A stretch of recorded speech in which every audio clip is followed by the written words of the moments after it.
Hello friends, আমি সালমা। আপনাদের সকলকে আপনাদের ফেভারিট চ্যানেল সালমা দা শেফে স্বাগত। আজ আমি এক অতি লোভনীয় কুলের আচারের রেসিপি আপনাদের সঙ্গে শেয়ার করব।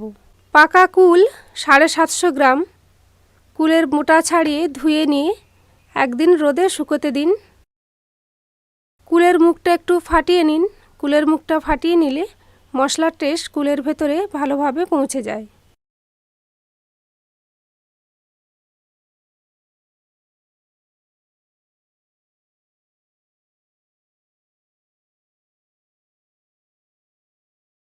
মশলার মধ্যে নিয়েছি ধনে 1 চা চামচ, 5 ফোড়ন 1/2 চা চামচ, জিরে 1 চা চামচ, 1 চা চামচ বা স্বাদ অনুযায়ী নুন, বিট নুন 1/2 চা চামচ, রসুনের 3টে কোয়া,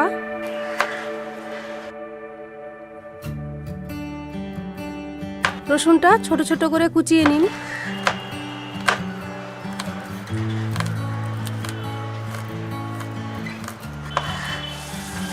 দুটো থেকে 3টে শুকনো লাল লঙ্কা, 2টো তেজপাতা, সর্ষের তেল 1.5 টেবিল চামচ আর 500 গ্রাম পাটালি গুড়। পাটালি গুড়টা গ্রেট করে নেবেন।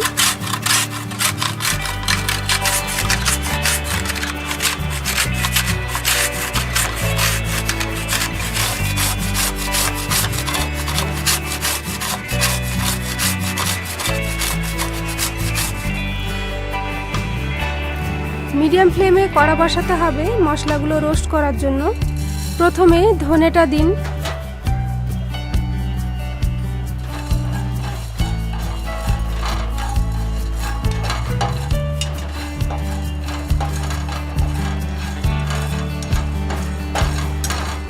কিছুক্ষণ নাড়ার পর এতে 2টো লঙ্কা দিয়ে দিন।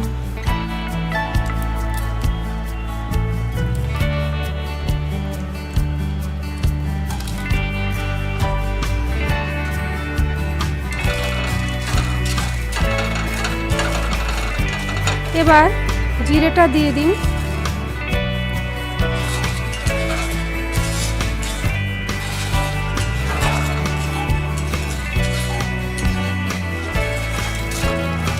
সাত আট সেকেন্ড রোস্ট করে নামিয়ে ঠান্ডা করে মিক্সিতে গুঁড়ো করে নিন।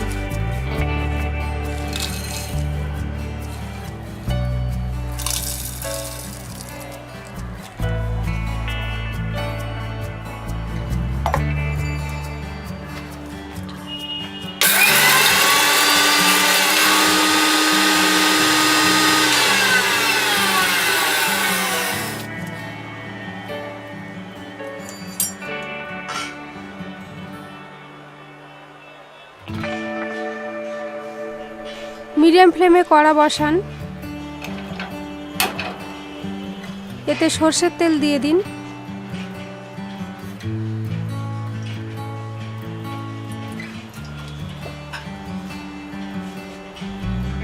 তেলটা গরম হলে লঙ্কা ও তেজপাতাটা দিয়ে দিন।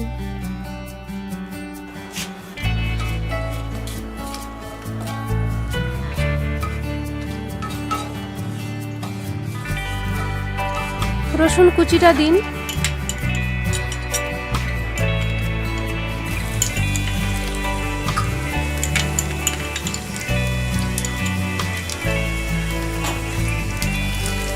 রসুনটা গোল্ডেন হওয়া পর্যন্ত ফ্রাই করুন।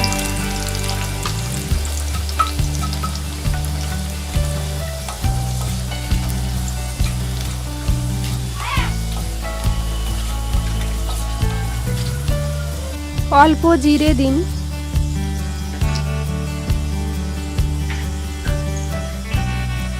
পাঁচ ফোড়নটা দিয়ে দিন।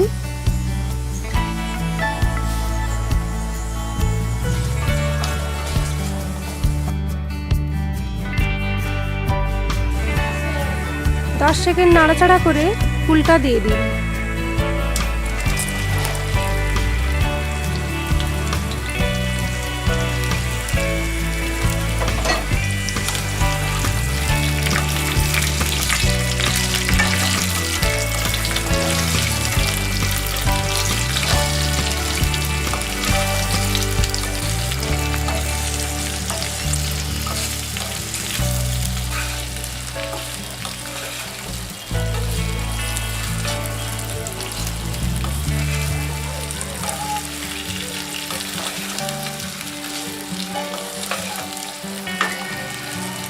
30 সেকেন্ড মতো নাড়াচাড়া করে ভাজা মশলার গুঁড়োটা মিশিয়ে দিন।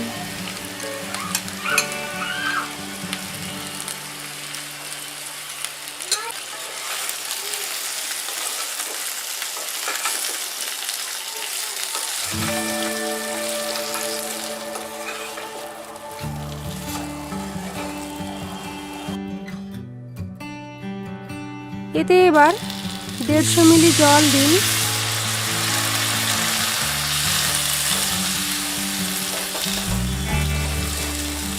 এক চা চামচ বা নিজের স্বাদ অনুযায়ী নুন দিন।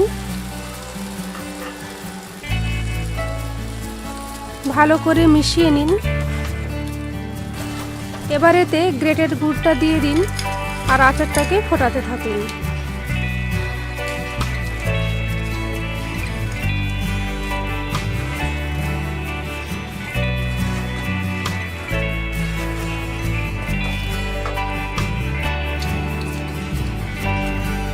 গুড়টা গলে গেলে হাফ চা চামচ বিট নুন মিশিয়ে দিন।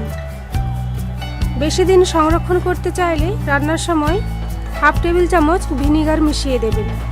এতে আচারটা দীর্ঘদিন ভালো থাকবে।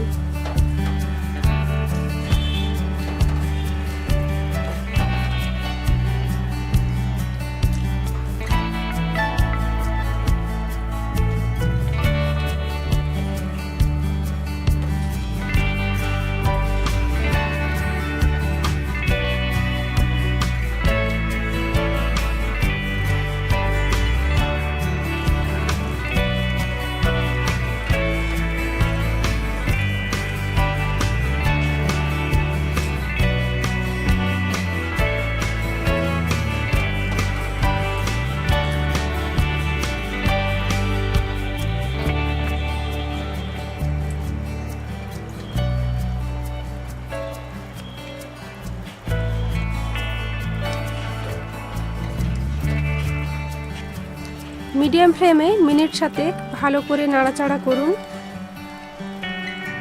আচারটা ঠান্ডা হলে অনেকটা গাঢ় হয়ে যাবে, তাই গুড়টা তরল থাকতে থাকতেই ফ্লেমটা অফ করে দেবেন।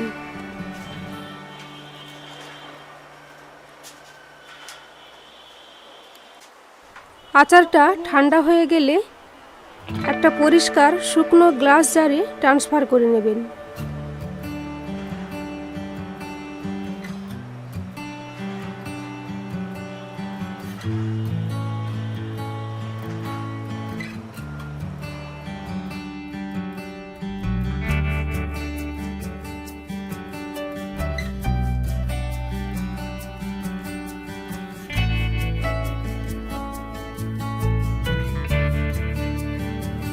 দিন সাতেক রোদ খাওয়ালে আচারের টেস্ট আরও বেড়ে যায়। রোদ খাওয়ানোর সময় জারের ঢাকনাটা অল্প একটু খুলে রাখবেন। আচারটা বেশি দিন রাখতে চাইলে মাঝে মধ্যে রোদে রাখবেন। কুলের আচার বের করার জন্য সবসময় একটা পরিষ্কার চামচ ব্যবহার করবেন। হাত দেবেন না, হাত লাগালে আচারে ফাঙ্গাস লেগে যায়।